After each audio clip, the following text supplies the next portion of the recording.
Hi everybody, my name is Joy and I am the Elvis the Man is Alive page on Facebook, and we have a new page called Elvis the Man is Alive on YouTube, and we usually do a lot of live stream readings on the page, but because of YouTube's copyright laws, stuff like that, we are going to do a synopsis of this book, The Truth About Elvis Aaron Presley in His Own Words, by Donald Hinton, MD, with Jesse, who Elvis calls himself now.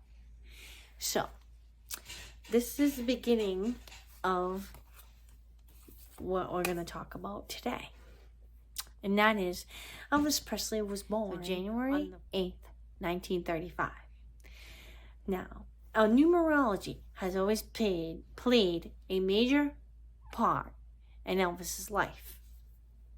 Even from way back in the days of his movie days, he used to use numerology all the time.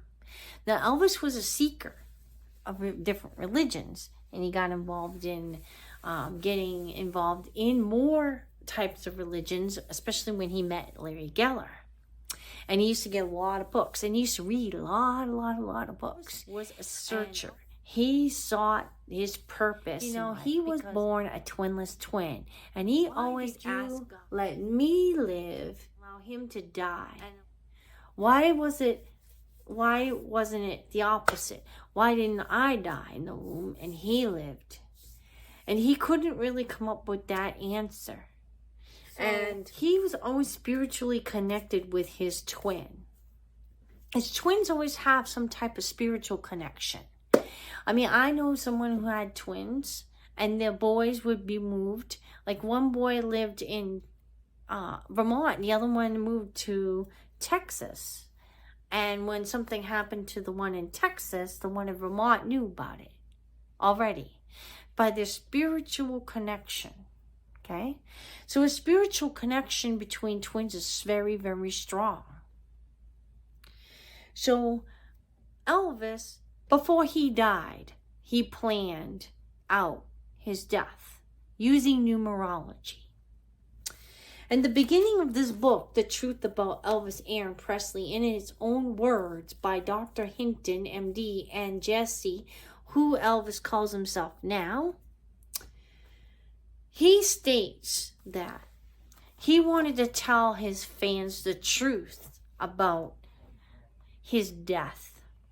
He did say Elvis Presley did die that day in order that his twin brother, Jesse Garin, could live through him and live a normal life. Elvis told many people before he died that he wanted a normal life. He told his cousin, Gene Smith. This is from Elvis Man Friday, written by Gene Smith, 1994. And I quote, "Then one night in early August 1977, Elvis called and invited us over, and Louise and I drove over to Graceland for a short visit, and I could see that Elvis could no longer see himself. The right moment occurred during a usual hubbub for Elvis to take me off to one side, and with a deep rasping tiredness in his voice, Elvis half whispered, 'Cuz you don't know how lucky you are to be living the kind of life you're living. You think I'm putting you on, but I'm not. I can't go anywhere. I can't go to the bathroom without 3 tailgaters. I'd give all this up to lead a normal life and have my wife and family and a good job I could take pride in and provide for my family. I miss Scylla.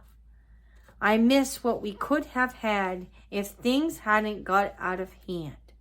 I don't know if I could have done any different. I'm so tired of being Elvis Presley. Quoted by Elvis's Man Friday, 1994. Written by Gene Smith, Elvis's first and close cousin. There was another example of Elvis telling somebody that he was tired of being Elvis Presley. And Wanda, do you remember Elvis? He states,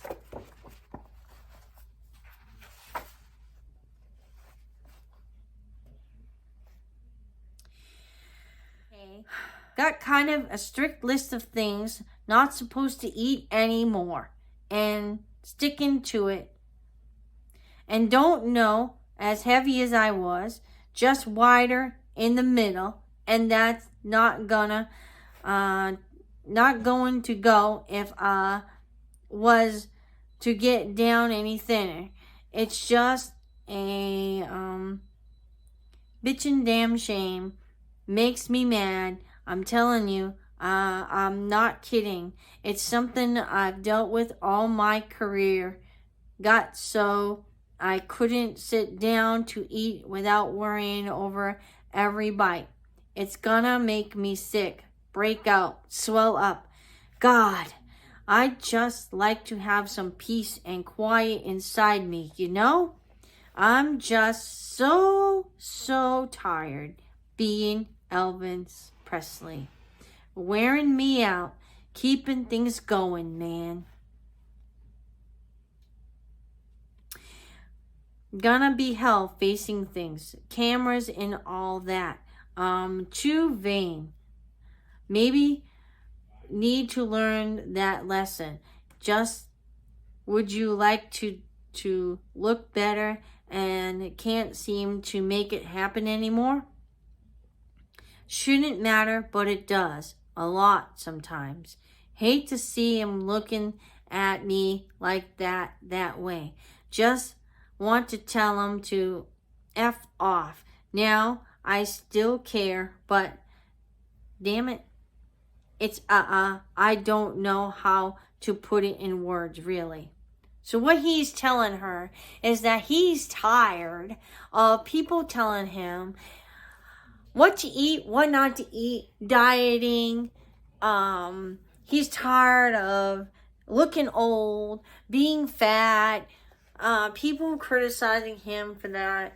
But he also says something that he's saying, he's tired of being Elvis Presley. It's wearing him out. But he has to keep things going. So what's happening is that he was so tired. And it wasn't because he was tired of the riches or whatever, but I think he was tired of the overall, have to keep going, I'm sick, I'm depressed. And that's what he said in this book, was that he was depressed and lonely. And he was depressed because of the loss of his marriage, the breakup of his marriage. He was depressed with the loss of his mother. He was depressed about many things. What his friends, his betrayals that his friends did to him, because, you know, he had to let go of the Wests, Red West and Sunny West, and they wrote a really nasty book about him. He was lonely. He always felt like alone. He was really lonely at that time because all he had was whoever was there, and Ginger, and she was barely ever around much. So he's pretty lonely. And he always felt lonely anyway without his twin. So he was always lonely. And the other thing he said was that he was sick. And there was a lot about that, and we'll do that in another video. But he was very sick, and he couldn't go and get himself treated for his sickness because he had to keep touring. And there were other reasons why he would stage his death, which he discussed in his book. But we will cover that I know. So numerology did play a big role in his planning. So the first hint that he gave us as fans is, so those of you that think I'm crazy, go ahead and think I'm crazy. Because people don't understand things. Why they think you're crazy. That's what Elvis said. He said, people think you're crazy when they just don't understand about things they just don't understand. Subscribe. Like this video to send it across the YouTube spectrum. And click on the bell to get alert for new content. And share this video if you want. Don't forget to subscribe. Have a great day. Bye.